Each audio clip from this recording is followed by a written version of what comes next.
Good morning, everyone. Welcome to Pre-Market News and Views by In the Money Stocks. Today is Monday, September 10th, 2012. I want to thank you all for tuning in this morning.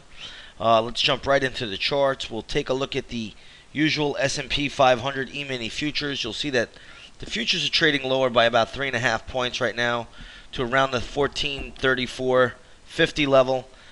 Even dipping a little bit more now. So we'll watch these futures, see if they do go down a little bit more. But coming under a little bit of pressure. It's not uncommon for the markets to come under some pressure on Mondays. It seems like there's some profit taking from last week's big rally. And also, there's also a lot of talk now that maybe Germany is not going to go along with the Eurobond buying program that ECB is looking to do. So, I mean, there's a lot of different things, of different variables that are out there at the moment to really stall this market. But any way you slice it or dice it, I really wouldn't expect a whole lot of or a lot of declines until probably Wednesday or Thursday when you get the Federal Reserve news. A lot of people are anticipating the Federal Reserve will implement QE3 at this meeting. Other people are also waiting to see what the German vote is going to be like on Wednesday, which is September 12th. So really, markets could be on a wait and hold point at this stage of the game, and we'll just see how it plays out. Now, a couple things you want to watch for in this market, I think every trader should follow, is the price of gold. Gold this morning is trading down about $8 to around $17.33 an ounce. $17.33 an ounce. And if you take a look at the GLD this morning, which is really a proxy for gold, you'll see that the GLD is trading right at $167.78, $167.78. Right on Friday, it looks like the GLD closed at $168.44. So you could see a little bit of a decline in gold, at least initially. The U.S. dollar has just been decimated. Gold will generally trade inverse to the dollar, and that's exactly what's been happening. If you just take a look at a dollar chart here on a daily chart, you're going to see that the dollar has just been absolutely annihilated really since the end of, or I should say mid to late July. I mean, this thing was trading above 84 bucks. Now it's trading barely above 80. So, again, dollar down, market up, gold up, oil up, everything inflates, and that's kind of the way it works going forward. The same deal goes for oil. I say the same thing pretty much every single day. Today you have light sweet crude down about 19 cents to $96.23 a barrel.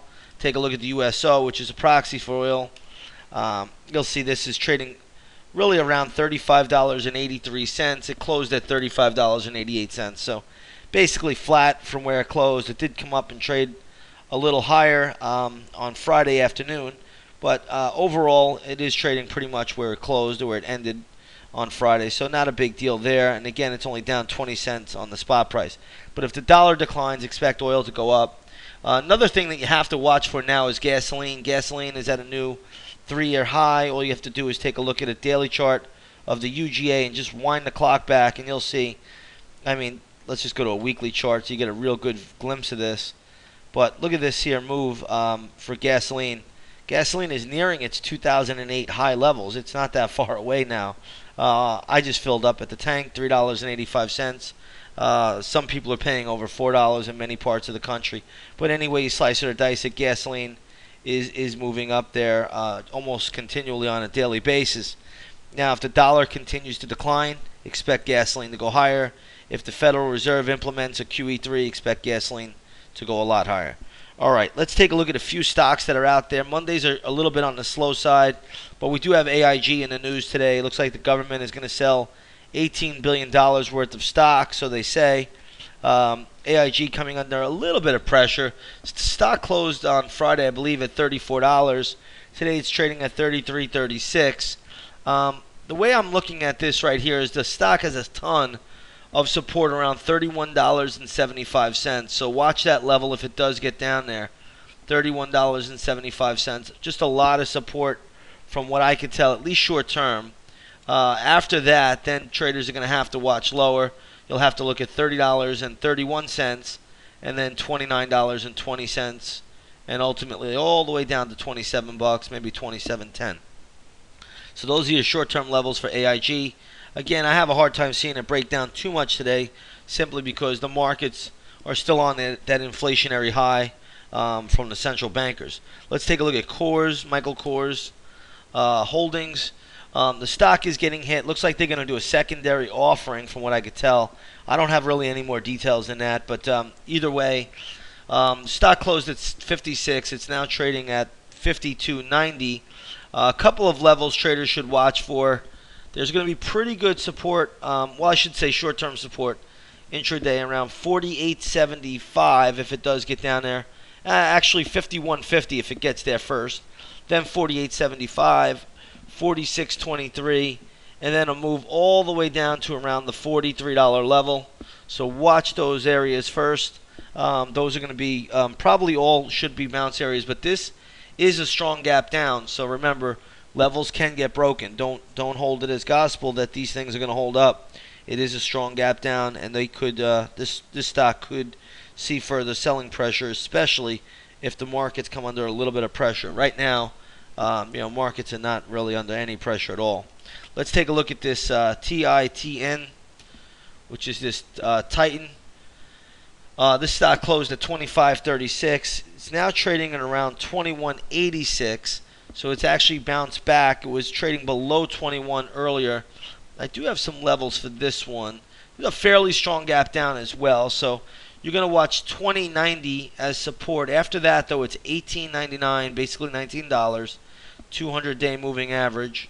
On the weekly chart. And then you have the big level of support, double bottom at 15.50. So there's some levels of support down there, but remember, this is a strong gap down. It's also a light volume stock, which tells us the stock can go lower. You got to be careful with this one right here. The TITN is definitely under a little bit of pressure. Let's take a look at this Mellanox, MLNX, and you're going to see that this one is getting hit today. This stock was just up around $120 2 days ago, trading at around 107 today. I have some levels for this one. The big level of support, believe it or not, is going to be around $90, maybe $90.10. Although that is quite a distance away, you'll have some shorter term support levels around the 105.50, 97.89, $90.98, so make that 91 bucks. And then you have 84.06, big levels there. And as I said, the level I like the best today is going to be about around $90.20, $90.10, give or take that 10 cents in there. But again, this one has been a high flyer as of late and coming under a little bit of pressure recently. Again, nothing really wrong with it. The stock is still in an uptrend, but it just looks like it is pulling back after a pretty robust move. And traders should watch that $90 level. It's also a little bit on the thin side, but it has been trading nearly a million shares for, I guess, the last month or so. So that's a positive that trades volume, and usually get your best bounce off volume stocks, get the best reads in the market off volume stocks. The light volume stocks are the ones that are more difficult. So that's pretty much the whole market wrap today, this morning. Again, keep an eye on the dollar. Right now, the dollar is trading higher by about 10 cents. Not that big a deal. The thing has been absolutely annihilated and crushed to the downside, and hence dollar down, market up. There's your rally in gold, oil, and stocks.